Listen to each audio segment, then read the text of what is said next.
Keep your ghetto spawn away from civilized children before they spread their diseases. Officer Derek Whitman's venomous words cut across Riverside Park as he sneers at Keisha Washington, who's sitting peacefully on a bench watching her 8-year-old daughter Amara play. The playground falls silent. Other parents freeze, shocked by the officer's blatant cruelty. Keisha slowly stands, her voice steady but firm. "I'm sorry. What did you just say about my child?" "You heard me, welfare queen." Whitman steps closer, his face twisted with disgust. "Now pack up your little criminal and—" The slap comes without warning. Keisha's head snaps to the side, the sound echoing like a gunshot across the park. Children scream, parents pull out phones, frantically recording. Amara drops from the swing, sobbing as she runs toward her mother, but Keisha doesn't cry. She slowly turns back, touching her burning cheek with unnaturally calm fingers, studying Whitman's badge number like she's memorizing evidence. Have you ever watched someone make a mistake that would destroy their entire career? 3 hours earlier, Keisha Washington had been just another single mother navigating her Saturday routine. She'd dropped Amara off at soccer practice, grabbed coffee from the corner bodega where Mrs. Carter always asked about her government work, and settled onto her usual bench at Riverside Park with a clear view of the playground. To any observer, she looked like countless other parents, tired but attentive, scrolling through her phone while keeping one eye on the children. But there were subtle differences that only a trained eye might notice. The way she positioned herself with her back to a tree, clear sight lines in all directions. How she checked her phone not for social media or texts, but for what appeared to be work notifications marked priority and field update. "Agent Washington, are you still coming to Marcus's graduation party next weekend?" Her former colleague Janet had called just as Amara's soccer practice ended. "Just Keisha now," she'd corrected quickly, glancing around to make sure no one had overheard. "And yes, I'll be there if this assignment wraps up." "Assignment? Girl, I thought you were taking time off for—" "I'll call you later, Janet."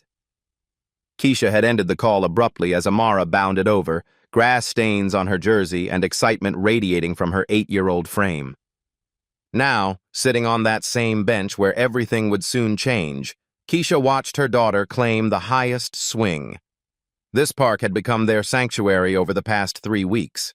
Not just because Amara loved the new playground equipment, but because Keisha's current work required her to observe this specific location during peak family hours. She'd been documenting patterns, the way Officer Whitman and his partner Rodriguez conducted their patrols, how they interacted with different families, the complaints that had been filed and mysteriously dismissed about aggressive enforcement targeting Black and Latino families specifically. Mrs. Rodriguez, an elderly woman who brought her grandson here daily, had approached Keisha the week before. "They told Miguel he couldn't play on the big kid equipment," she'd whispered, glancing around nervously.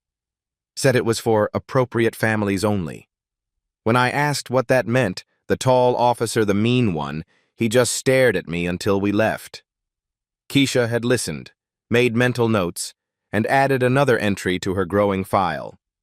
3 weeks of documentation, witness statements, video evidence.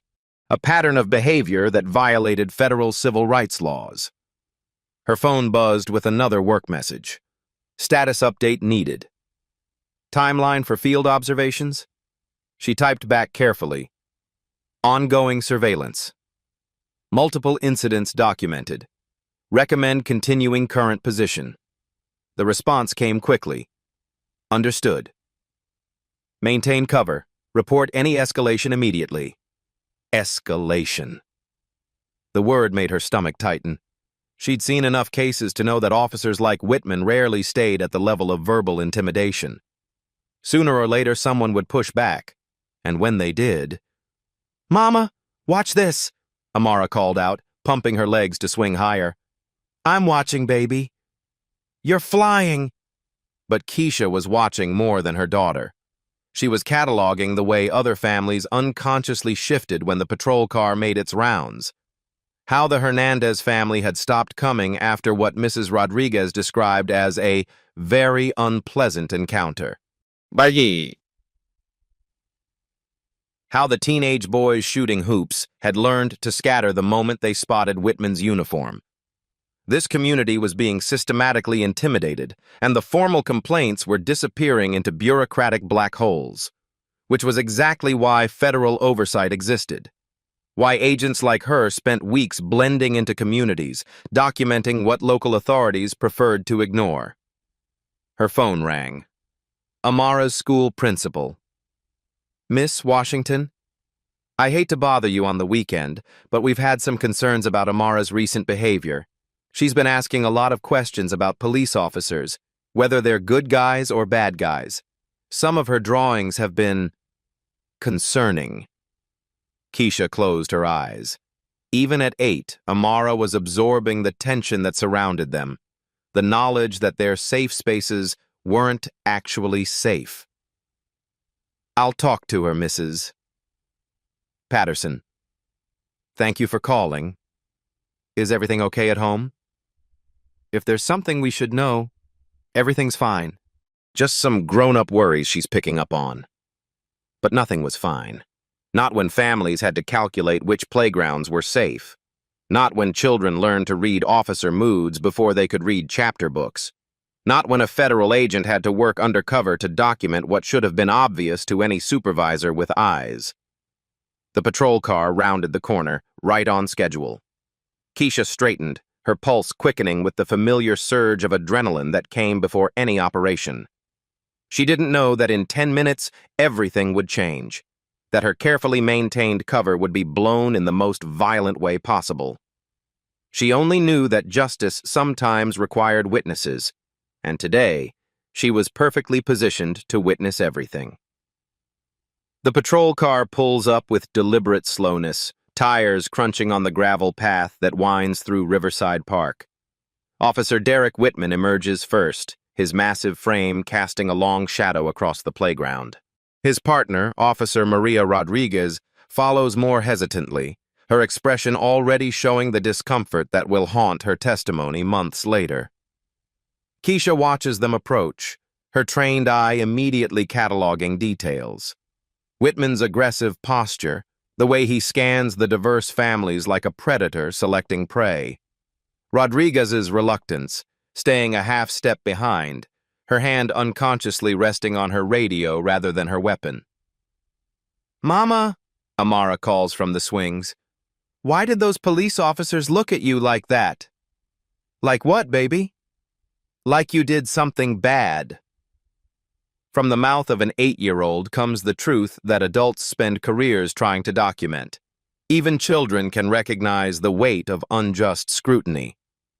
Whitman stops directly in front of Keisha's bench, close enough that she has to tilt her head back to meet his eyes. The positioning is intentional, a power play designed to intimidate. What he doesn't know is that federal agents are trained to recognize and counter exactly these psychological tactics. "Afternoon, ma'am." His voice carries the false politeness that precedes cruelty. "We've had some complaints about loitering in this area." Keisha's response is measured, professional. "What specific complaints, officer?" She glances at his name tag, already knowing what she'll find.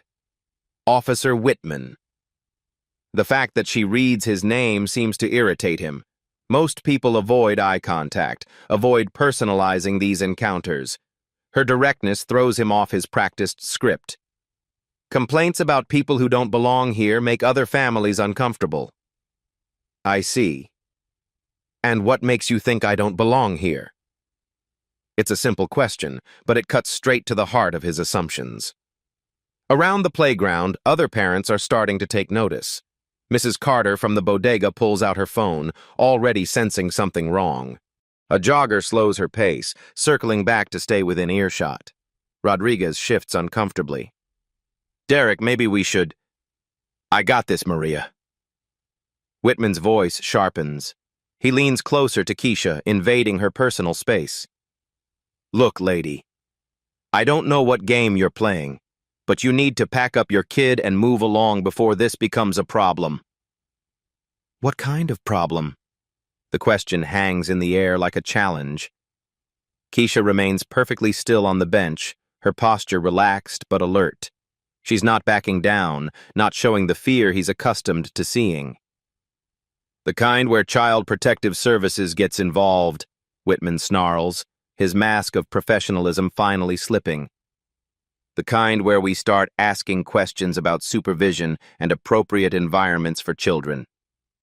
The threat hits like a physical blow.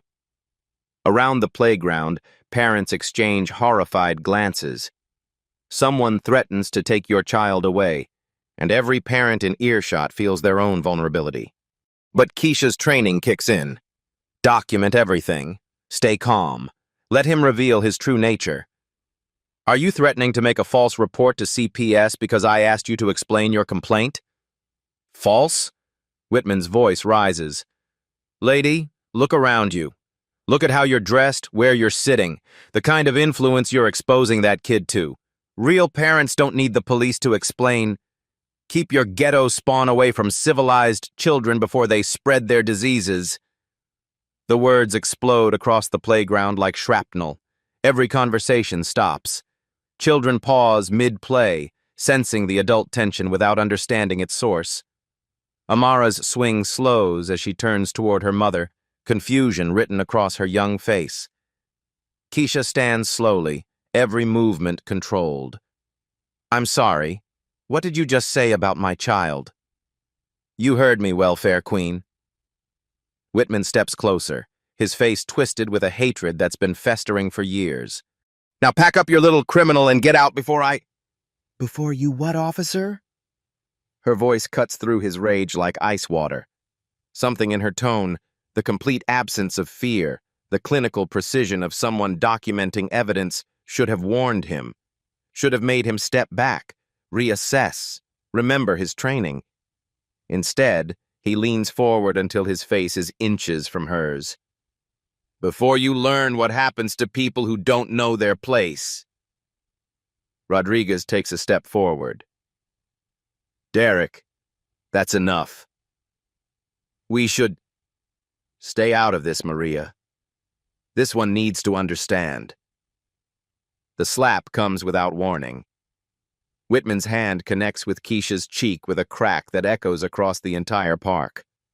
The force of it snaps her head to the side, leaving an immediate red handprint across her dark skin. Around the playground, chaos erupts. Children scream, parents shout. Mrs. Carter's phone captures everything from 15 feet away. The jogger is already dialing 911, though she's not sure who to call when the police are the ones committing the crime. Mama! Amara's terrified voice cuts through the noise as she abandons the swing, running toward her mother with tears streaming down her face. But it's Keisha's reaction that will haunt everyone who witnesses it. She doesn't cry. She doesn't shout. She doesn't even rub her burning cheek. Instead, she slowly turns back to face Whitman, her movements deliberate and calm. Officer Derek Whitman, badge number 4127, she says quietly, her voice carrying across the now silent playground. Chicago Police Department, District 18.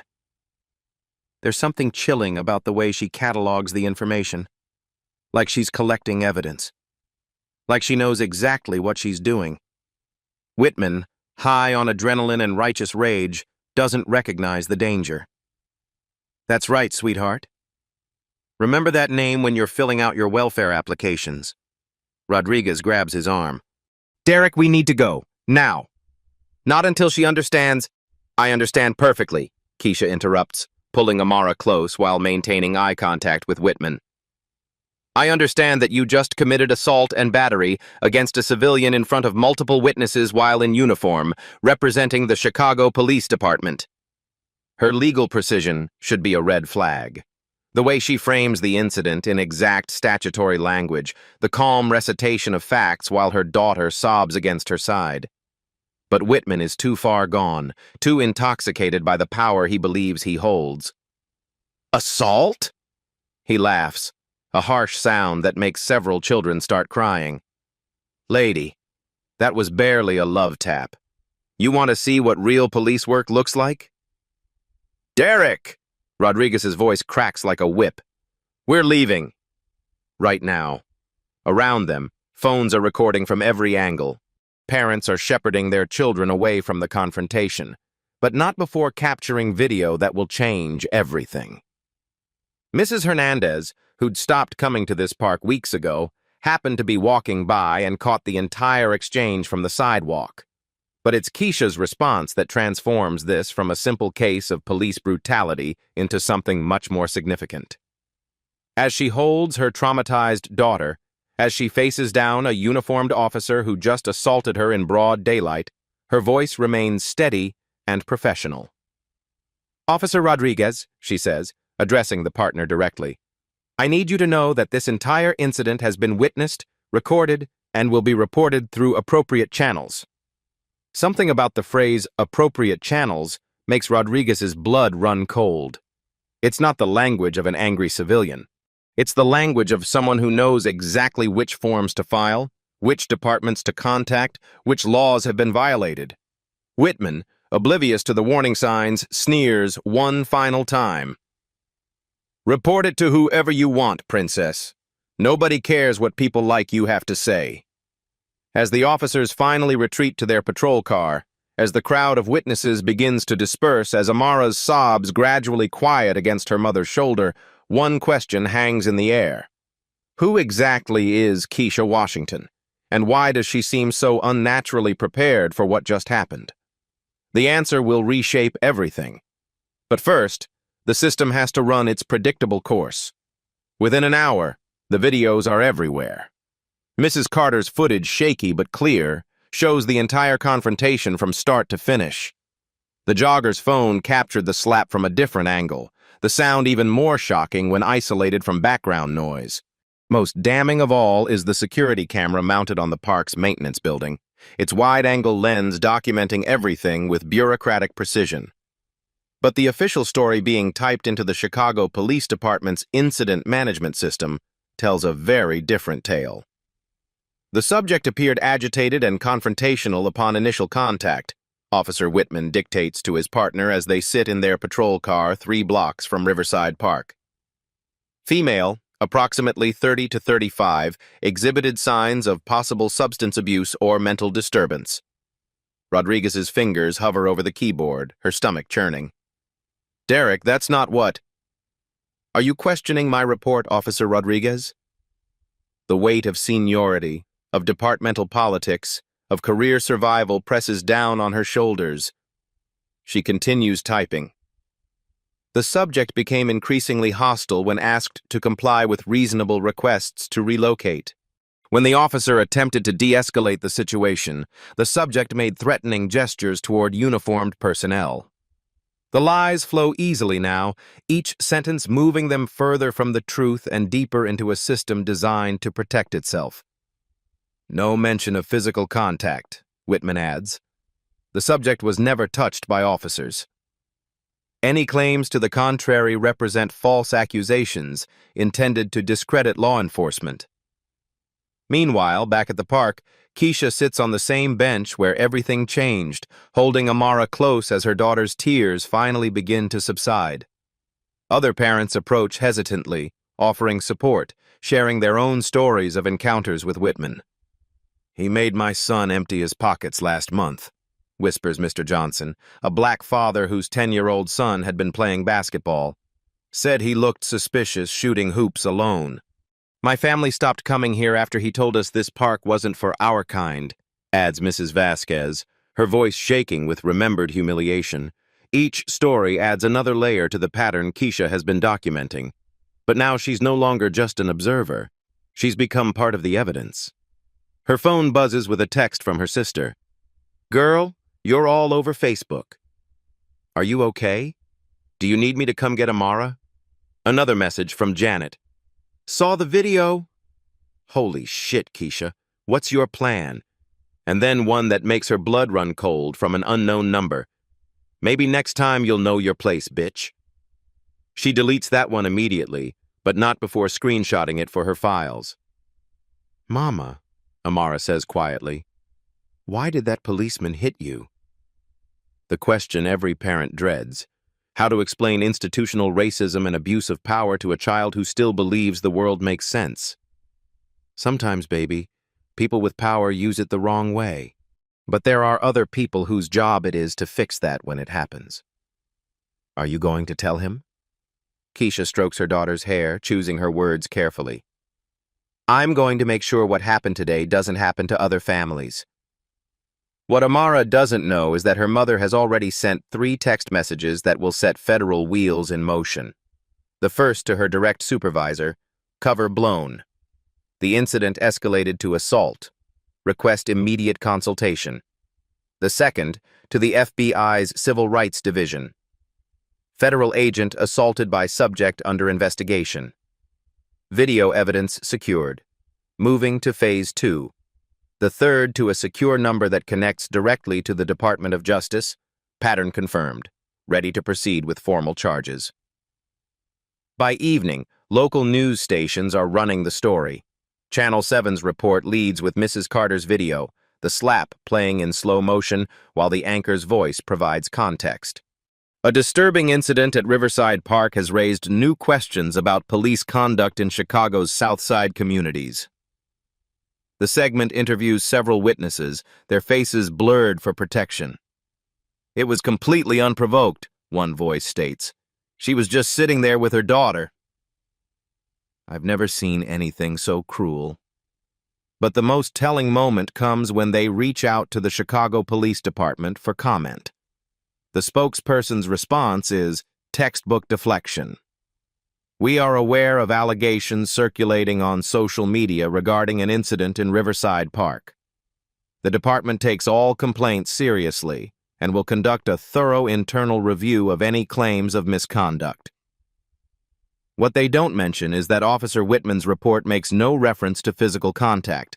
According to official records, nothing inappropriate happened at all. The disconnect between video evidence and police narrative creates exactly the kind of federal case that Keisha has spent 3 weeks building. But now it's personal in a way that makes her both more determined and more vulnerable. As she tucks Amara into bed that night, her daughter asks one more question. Mama, are you scared of that policeman?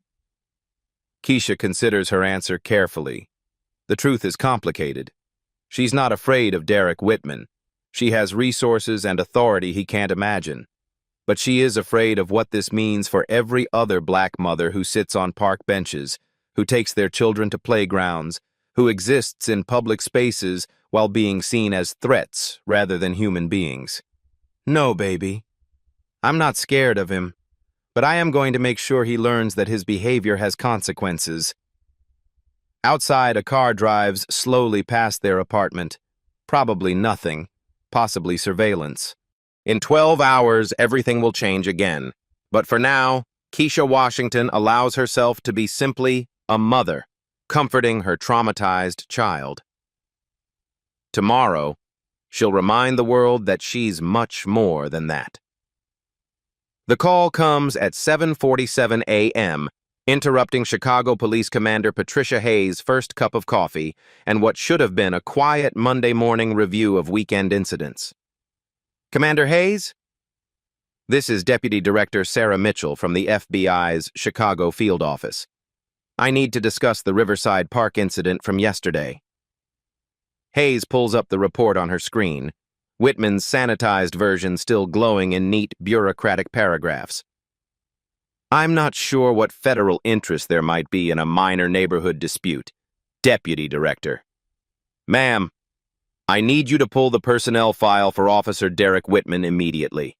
And I need the original incident report, not the amended version that's currently in your system.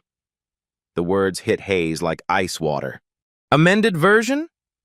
She had approved Whitman's report herself, noting how cleanly it avoided any problematic details. Now the FBI is suggesting there are multiple versions. I'm not sure I understand. Commander, the civilian who was assaulted in your officer's report? Her name is Special Agent Keisha Washington.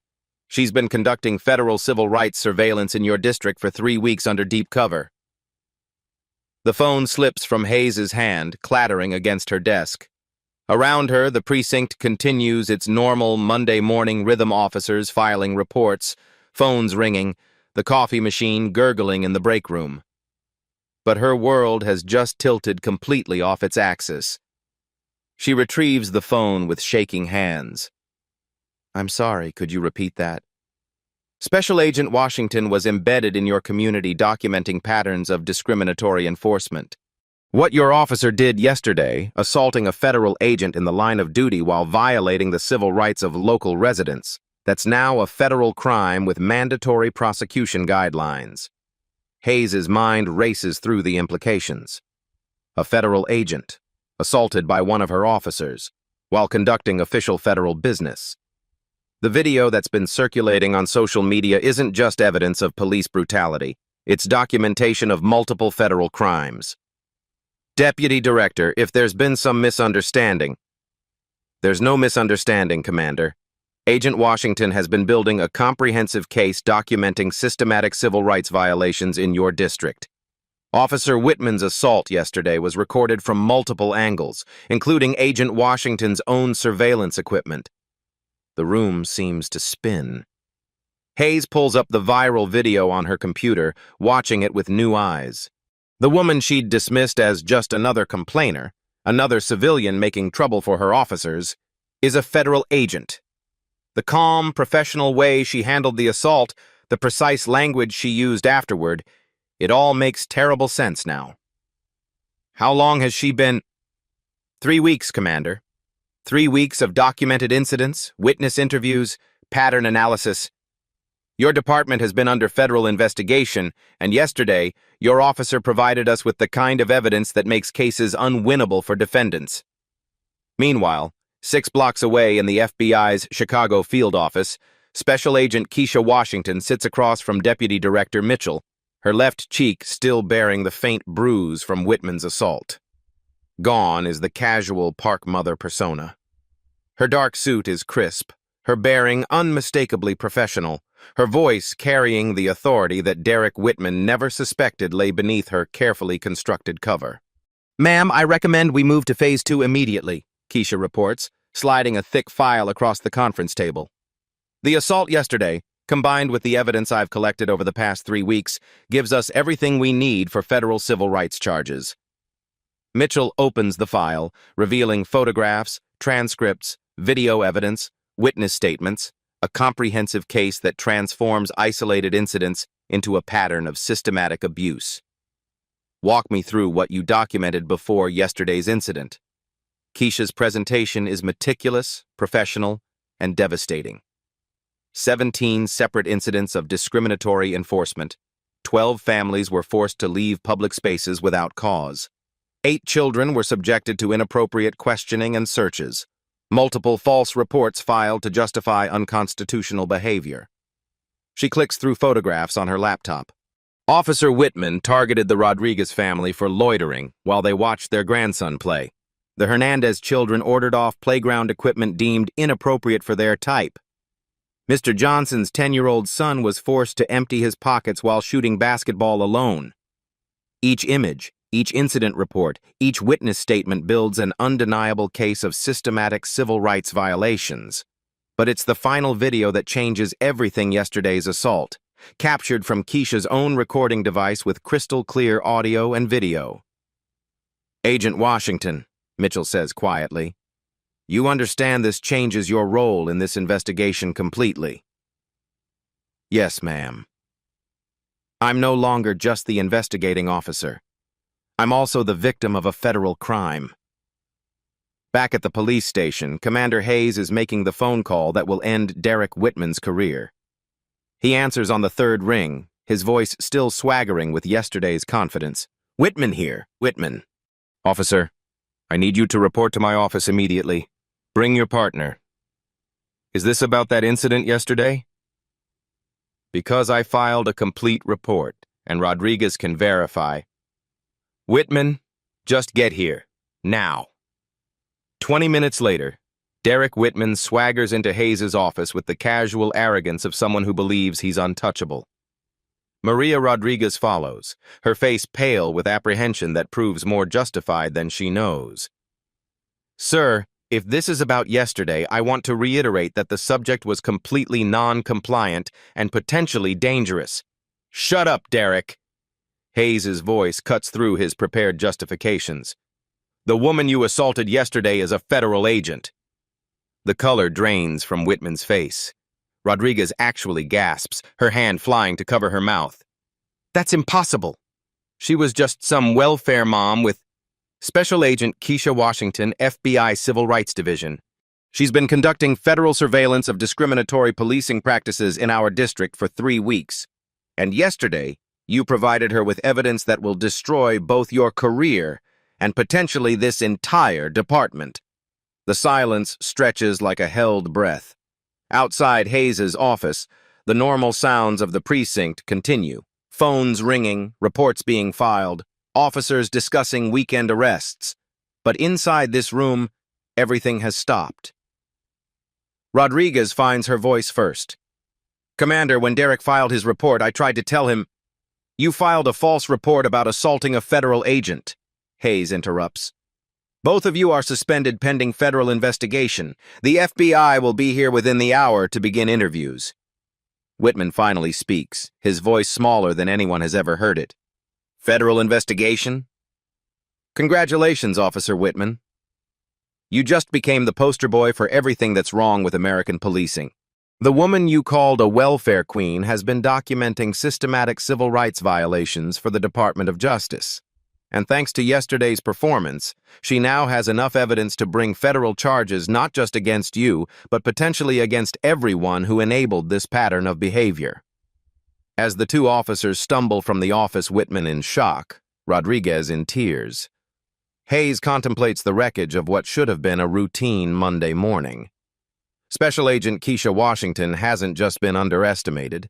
She's been systematically building the case that will transform how this community experiences law enforcement.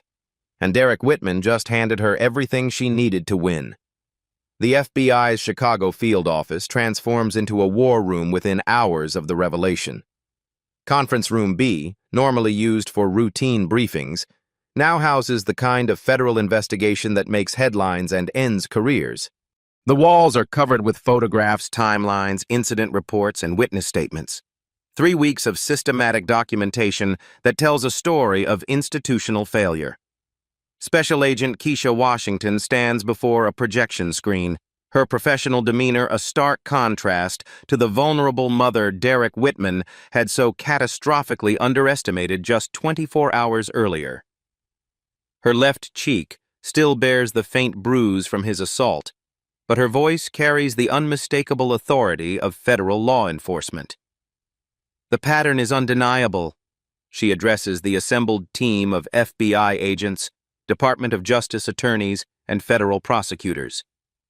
17 documented incidents of discriminatory enforcement, 43 civil rights violations, multiple false reports filed to justify unconstitutional behavior. She clicks to the next slide, a photograph of Whitman towering over the Rodriguez family, his finger pointed accusingly at their 7-year-old grandson. This image was taken on August 15th. The family was ordered to leave the playground because their child was allegedly too disruptive for other families. The park was nearly empty at the time. Deputy Director Mitchell, who has overseen dozens of federal civil rights investigations, shakes her head in disgust. "The brazenness is remarkable. It's like he believed he was completely untouchable." "That's exactly what he believed, ma'am," Keisha responds. "And based on the department's response patterns, he had good reason for that confidence. Every complaint against Officer Whitman has been dismissed, buried, or redirected into administrative limbo." The next slide shows a timeline of complaints, dozens of them stretching back 3 years. Each one filed by Black or Latino residents. Each one ultimately classified as unfounded or resolved through counseling. "Agent Washington," asks federal prosecutor Janet Kim, "walk us through the assault itself, from your perspective as both investigating officer and victim." Keisha's expression tightens slightly. Even for a trained federal agent, reliving the moment when professional duty collided with personal violation isn't easy. "Officer Whitman approached my position at 2:47 p.m. His initial contact was textbook intimidation, false complaints about loitering. threats regarding Child Protective Services, escalating verbal abuse designed to provoke a reaction that would justify arrest. She pauses the video at the moment just before the slap. At this point, I had documented sufficient evidence for federal charges, but I maintained my cover because his behavior was escalating beyond anything I'd previously witnessed. Did you consider revealing your identity to de-escalate? No, ma'am. First, my cover was crucial to the ongoing investigation. Second, federal agents shouldn't need to identify themselves to receive constitutional protection from assault by local police. Third, the moment Whitman targeted my daughter with his rhetoric, this became personal in a way that transcended professional objectives. The video resumes, showing the slap in slow motion. Around the conference table, even seasoned investigators wince at the sound of palm meeting cheek at the sight of a uniformed officer striking an unarmed civilian. The assault occurred at 2:51 p.m., Keisha continues, her voice steady despite the personal nature of the evidence. Multiple witnesses, multiple recording devices, multiple angles of documentation. Officer Whitman then proceeded to make statements that demonstrated both his awareness of the criminal nature of his actions and his confidence that there would be no consequences. What statements specifically? That's what happens when welfare queens don't know their place. Remember that name when you're filling out your welfare applications? Report it to whoever you want, princess. Nobody cares what people like you have to say. Each quoted phrase lands like a physical blow in the quiet conference room. These aren't the words of an officer having a bad day. They're the statements of someone expressing deeply held beliefs about racial hierarchy and police impunity. Agent Washington, Deputy Director Mitchell asks, what was your daughter's reaction to witnessing the assault? For the first time, Keisha's professional composure cracks slightly. Amara is 8 years old. She ran from the playground crying, asking me why the policeman hit her mommy. She's been having nightmares. She asks if police officers are good guys or bad guys now, and I don't have a simple answer for her. The human cost of Whitman's actions settles over the room like a weight. This isn't just about civil rights violations or federal crimes. It's about a child's sense of safety being shattered by the very people supposed to protect her. Meanwhile, in interview room 3 down the hall, Derek Whitman sits across from FBI Special Agent Marcus Carter and DOJ Attorney Sarah Rodriguez. The swagger and confidence that defined yesterday's encounter have evaporated, replaced by the hollow-eyed realization of someone whose world has collapsed overnight. Officer Whitman, Agent Carter begins, you understand that you have the right to have an attorney present during this interview? I don't need a lawyer. I didn't do anything wrong. The denial would be pathetic if it weren't so dangerous. Even now, faced with video evidence and federal charges, Whitman clings to his distorted version of reality. Let's review the incident at Riverside Park yesterday, Attorney Rodriguez says, sliding a photograph across the table. Do you recognize this woman? Whitman glances at Keisha's FBI identification photo, his face cycling through confusion, recognition, and something approaching panic. That can't be right. That can't be. Special Agent Keisha Washington, FBI Civil Rights Division. 13 years of federal service. Currently assigned to investigate discriminatory policing practices in Chicago's South Side communities. But she looked like... Like what, Officer Whitman? The question hangs in the air. Everyone in the room knows what he's thinking, what his assumptions were based on, what led him to believe that this black woman sitting peacefully in a public park deserved verbal abuse and physical assault. I want to see the video again, Whitman says suddenly. They play it for him. All 4 angles. Mrs. Carter's phone recording, the jogger's footage, the park security camera, and most damaging of all, Keisha's own surveillance device. Each perspective shows the same sequence, unprovoked aggression escalating to criminal assault. Officer Whitman, Agent Carter says as the video ends, you understand that assaulting a federal agent in the performance of their duties is a federal crime punishable by up to 8 years in prison. But I didn't know she was... Didn't know she was what? A human being deserving of constitutional protection? The badge doesn't give you the right to assault civilians, officer. That's not what I meant. What did you mean when you called her a welfare queen? What did you mean when you told her to know her place? What did you mean when you said nobody cares what people like her have to say? Each question strips away another layer of Whitman's attempted justifications, exposing the ugly core of assumptions that drove his actions. In the observation room next door, Commander Hayes watches through one-way glass as her officer's career dies in real time. She's joined by Police Superintendent Robert Martinez, whose presence signals the department-wide implications of this catastrophe. "How bad is this, Patricia?" Martinez asks. "Catastrophic. The FBI has documentation going back 3 weeks. Multiple incidents, multiple victims, multiple violations. And now they have video evidence of one of our officers assaulting a federal agent. What's our exposure?" Hayes turns from the window, her expression grim.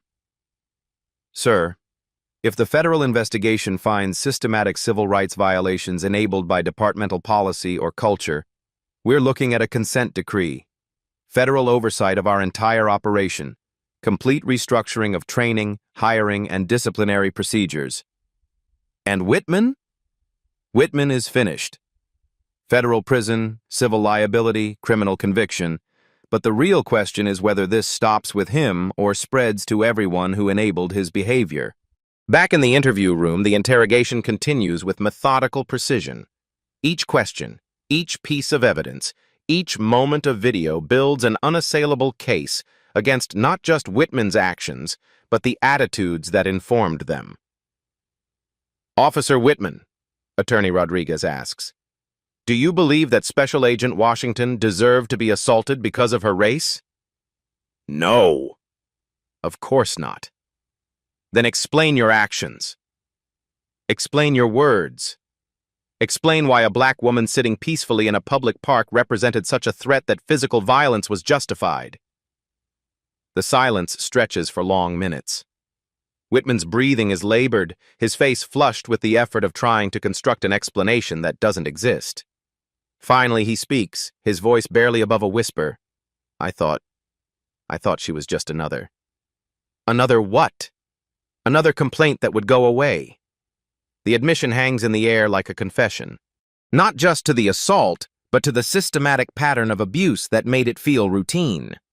The belief that black residents exist at the mercy of police discretion, that their constitutional rights are conditional, that complaints against officers like him disappear into administrative black holes. "Officer Whitman," Agent Carter says, leaning forward across the table, "yesterday you assaulted a federal agent who was documenting your pattern of civil rights violations. Today, you're going to help us understand how many other victims there have been and who in your department made it possible." The investigation that began with Keisha Washington watching her daughter play in a park is about to expose the institutional rot that made Derek Whitman possible. And for the first time in his career, he's going to face real consequences for actions he never imagined would be challenged. 6 weeks later, the federal courthouse in downtown Chicago buzzes with the kind of media attention that transforms local incidents into national conversations about justice and accountability. Outside, protesters hold signs reading "Justice for Keisha" and "End Police Impunity," while news vans line the street with satellite dishes pointed skyward like prayers for truth. Inside courtroom 1847, Derek Whitman sits at the defendant's table wearing the ill-fitting suit of a man whose world has collapsed. Gone is the swagger, the uniform, the authority that once made families scatter from playgrounds. In its place sits a hollow shell facing federal charges that carry a mandatory minimum sentence. Federal Judge Patricia Morrison reviews the plea agreement with the clinical precision that has defined her 20-year career. "Mr. Whitman, you understand that by pleading guilty to federal civil rights violations under 18 U.S.C. Section 242, you are admitting to willfully depriving Special Agent Washington of her constitutional rights while acting under color of law." "Yes, Your Honor." His voice is barely audible. And you understand that this plea agreement includes your cooperation with ongoing federal investigations into systemic civil rights violations within the Chicago Police Department? Yes, Your Honor. In the gallery, Keisha Washington sits in the front row, her FBI credentials clearly visible on her lapel. Beside her, Amara fidgets in her best dress, still too young to fully understand the proceedings, but old enough to recognize that the man who hit her mother is being held accountable. Judge Morrison continues reading the terms that will reshape Whitman's life. 18 months federal imprisonment, 3 years supervised release, mandatory civil rights training, prohibition from law enforcement employment, and payment of restitution to the victim and affected community members. But the individual sentence is only the beginning of the reckoning. Furthermore, Judge Morrison states, this court notes that the defendant's actions have triggered a comprehensive federal investigation resulting in significant institutional reforms within the Chicago Police Department. The reforms are unprecedented in scope. A federal consent decree now governs CPD operations, mandating external oversight of hiring, training, and disciplinary procedures. Every officer must complete 40 hours of civil rights and de-escalation training. Body cameras are mandatory for all civilian interactions. Community oversight boards have been established with real authority to investigate complaints.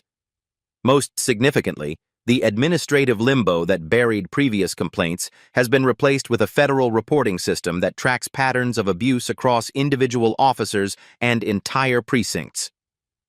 Assistant U.S. Attorney Janet Kim addresses the court. Your Honor, this case represents more than one officer's criminal conduct. The evidence shows a systematic pattern of discriminatory enforcement that violated the constitutional rights of an entire community. Today's conviction sends a clear message that federal law enforcement will not tolerate such violations, regardless of the perpetrator's uniform or authority. Commander Patricia Hayes, sitting in the second row, knows her own career hangs in the balance. The federal investigation discovered dozens of complaints against Whitman that were dismissed, buried, or ignored. Her signature appears on many of the administrative decisions that enabled his pattern of abuse. She'll testify next week in the civil rights lawsuit filed on behalf of 17 families who suffered harassment, intimidation, and constitutional violations. The settlement negotiations are already approaching 8 figures, money that could have funded community programs instead of paying for institutional failure. Officer Maria Rodriguez, Whitman's former partner, has agreed to cooperate fully with federal investigators. Her testimony about departmental culture, about the pressure to support fellow officers regardless of their conduct, about the informal code that prioritized loyalty over accountability, has become crucial evidence in the broader institutional case. The impact on the community cannot be overstated, continues Attorney Kim. Families stopped using public parks. Children developed fear of police officers. Parents taught their kids to avoid spaces that should have been safe. The defendant didn't just violate Special Agent Washington's rights, he terrorized an entire neighborhood. As the judge prepares to impose sentence, she addresses Whitman directly. Mr.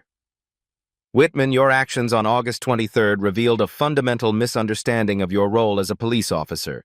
You are not an occupying force in these communities. You are not entitled to treat citizens differently based on their race or perceived economic status. You took an oath to protect and serve all residents equally, and you violated that oath in the most egregious manner possible. The gavel falls with finality that echoes through the courtroom and ripples across a community that has waited too long for justice. Outside the courthouse, Keisha Washington addresses the assembled media with the same calm authority she displayed on that park bench 6 weeks ago. But now the world knows who she really is, what she represents, and why her composed reaction to assault contained such power. Today's conviction represents accountability, she says, holding Amara's hand as cameras capture the moment. But accountability is just the first step. Real change requires sustained commitment to reform, to training, to treating every resident of this city with dignity and respect. A reporter calls out, Agent Washington, what would you say to other communities experiencing similar problems with law enforcement? Her answer carries the weight of federal authority and personal experience. Document everything. Know your rights. And remember that the system works when people demand that it work. Sometimes justice requires patience, but it also requires witnesses who refuse to stay silent. The institutional changes triggered by one officer's catastrophic misjudgment will reshape policing in Chicago for decades to come. 1 year later, Riverside Park looks exactly the same, but feels completely different. The playground equipment gleams in the afternoon sun, children's laughter echoes across the green spaces, and families of every background spread blankets on the grass without fear or hesitation. Keisha Washington sits on the same bench where everything changed, watching Amara navigate the monkey bars with the fearless confidence that childhood should always possess. The bruise on her cheek has long since faded, but the changes it sparked continue to reshape this community and countless others across the nation. "Mama, look," Amara calls out, hanging upside down from the parallel bars. "I'm not scared anymore." The simple statement carries profound meaning. Not scared of playgrounds, not scared of police officers, not being scared that being black in public spaces makes her a target for harassment, or worse.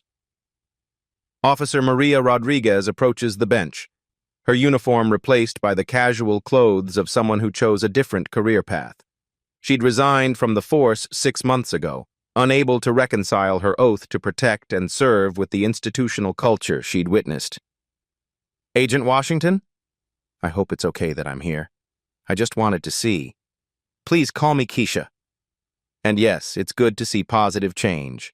They sit together in comfortable silence, watching children play without the specter of discriminatory enforcement hanging over their families. The new community policing initiatives have transformed these interactions. Officers now participate in community events, know residents by name, understand that their job is to serve rather than control. Rodriguez speaks quietly. "The training programs you helped design, they're working." New recruits spend 2 weeks in community immersion before they ever put on a badge. They learn names, stories, backgrounds. They understand that every person they encounter is someone's child, someone's parent, someone's neighbor. The federal consent decree governing Chicago police operations has become a model for other cities. Mandatory body cameras, civilian oversight boards, federal monitoring of complaint patterns, reforms that once seemed impossible are now standard practice. "What about Derek?" Rodriguez asks. "He'll be released next month." Mandated community service, continued supervision, prohibition from law enforcement. He's required to speak at police academies about the consequences of constitutional violations. It's not revenge, it's accountability. The kind of systematic response that prevents future Derek Whitmans from believing they can assault citizens without consequences. Keisha's phone buzzes with a message from Deputy Director Mitchell.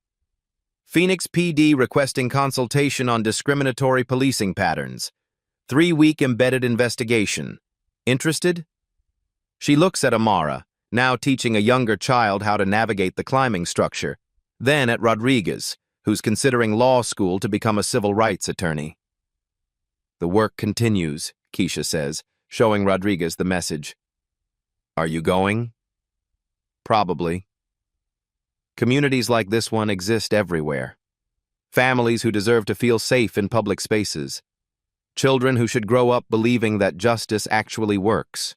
As the afternoon sun begins to set over Riverside Park, Keisha reflects on how one moment of calculated cruelty exposed a system-wide failure and sparked changes that will protect thousands of families for generations to come.